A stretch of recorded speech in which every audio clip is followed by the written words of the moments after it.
Welcome, aspiring expat entrepreneurs.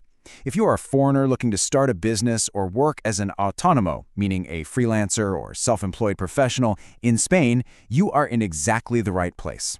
In this explainer, we're skipping all the dense legal fluff.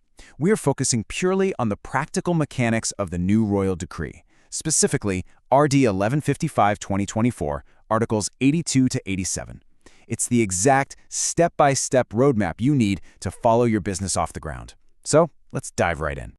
Here's our quick roadmap for today. We'll start with a welcome to Cuenta Propia, run through the mandatory checklist, break down the 5-step process, look at your renewal and long-term outlook, and wrap up with some crucial informational guidance. Section 1. Welcome to Cuenta Propia.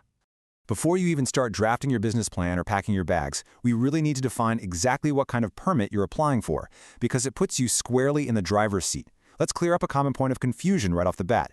You'll hear the term cuenta ajena quite a bit. That just means working for someone else's company under an employment contract. That process is usually initiated by the employer. But our focus today is cuenta propia, self-employment. This permit is strictly for running your own business or operating as an autónomo. And the big takeaway here is that under cuenta propia, the entire burden is on you. You're the one who has to provide a viable project, secure the investment, and get the necessary activity licenses. You're the boss, so you carry the responsibility from day one. Moving on to Section 2, the mandatory checklist. Let's just lay all our cards on the table. Derived directly from Article 84, you've got to meet the same basic requirements as Spanish nationals do to open and run a business. First and foremost, you absolutely need a highly viable project and the proof of sufficient planned investment to back it up. You'll also need proof of your legal professional qualifications or experience. Oh, and if your profession requires it, think doctors or architects, you need professional registration known as colegiación. Add in all the necessary sector permits and activity licenses, a clean criminal record to prove you aren't a threat to public order, security, or health, proof you aren't under a commitment not to return to Spain, and of course, the paid application fee. Look, it's a rigorous, distinctly Spanish checklist of bureaucracy, but it ensures only serious, prepared entrepreneurs enter the market.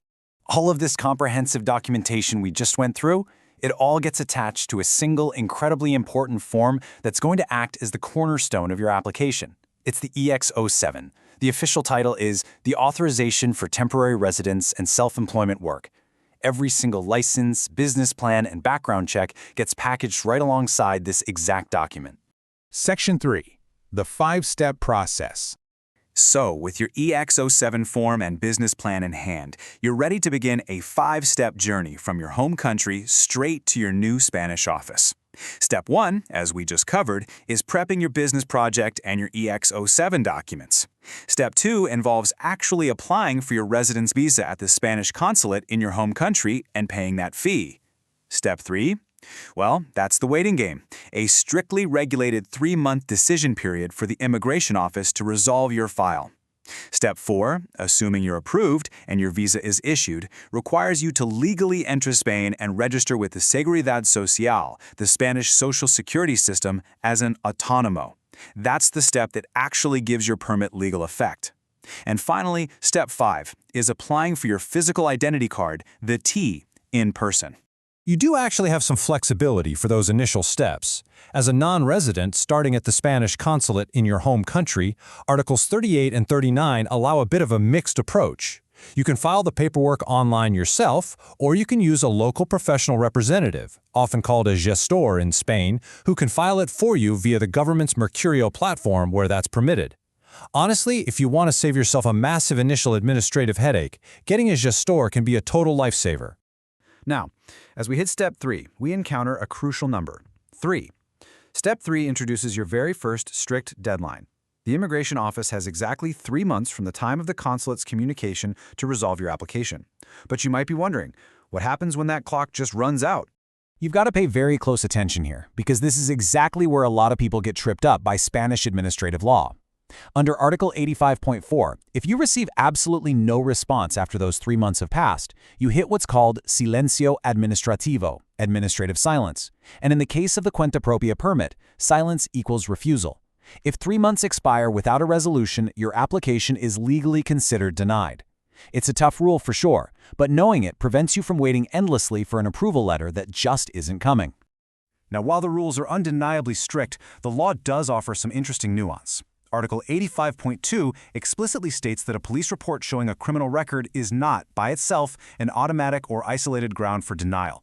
The authorities will actually look at the nature of the record to figure out if you genuinely pose a threat to public order, security, or health. It's evaluated in context, not just as a blanket rejection. Let's assume the best-case scenario. The office resolves favorably within those 3 months, and your visa's issued. Amazing. But, hey, the clock immediately starts ticking again. Check out this post-approval timeline. After entering Spain legally, you have exactly 3 months to register with the Seguridad Social as an autónomo. Literally, do not delay this, because according to Article 85.7, it's this exact registration that gives your permit its legal effect. Once you're registered, you have a really tight window of exactly 1 month to apply for your physical TI card and get your fingerprints taken. And unlike the initial application where you could use a gestor to file documents online, Article 85.8 dictates that your final steps cannot be delegated. Registering with Social Security, doing your fingerprinting, and collecting your physical TI card, all of that must be completed strictly in person. You absolutely have to physically show up for these final milestones. Section 4. Renewal and long-term outlook. Surviving that first year and actually launching your business is a huge achievement. But let's look at how your horizons expand under Articles 86 and 87. Initially, you're locked into a somewhat restrictive permit. It lasts for just 1 year, limits your business activity to a single autonomous community in Spain, restricts you to one specific sector, and you can strictly only work as self-employed. But upon a successful renewal, the gates swing wide open. You get a 4-year permit, the ability to operate across the entire Spanish territory in literally any sector you choose, and, this is the best part, you can work both cuenta propia, self-employed, and cuenta ajena, employed by a company. It essentially hands you total professional freedom in Spain. Finally, Section 5, Crucial Informational Guidance. We've covered the practical blueprint of the RD 1155/2024 process, but before you start hoarding documents, I want to leave you with a final thought. The law lays out a perfectly clear path, but the ultimate success of this whole journey hinges on one single question you have to ask yourself. Is your business project truly viable, adequately funded, and genuinely ready to succeed in the Spanish market? The Spanish government isn't just looking for neatly stacked paperwork. They want to see real economic activity. Your business plan is the beating heart of that EX07 application. Just a quick reminder, this explainer provides informational guidance to help you understand the framework of the law, but it definitely does not constitute legal advice. Immigration law can be super nuanced based on your personal circumstances. You always need to verify your specific situation with the official government portal at inclusion.gov.es, the official state bulletin, your local Spanish consulate, and a qualified legal professional or gestor. But armed with this blueprint, the bureaucratic mysteries of RD 1155/2024 are solved. The path is clear, and the Spanish market is waiting. So the only question remaining is, what groundbreaking idea are you going to bring to Spain? That was a quick overview. On our website you'll find step-by-step guides to many procedures, the Padrón, the health card, the NIE, the TI, legalization, and more. The link is in the description. And if you get stuck, message our Telegram bot. We'll walk you through for free, step by step.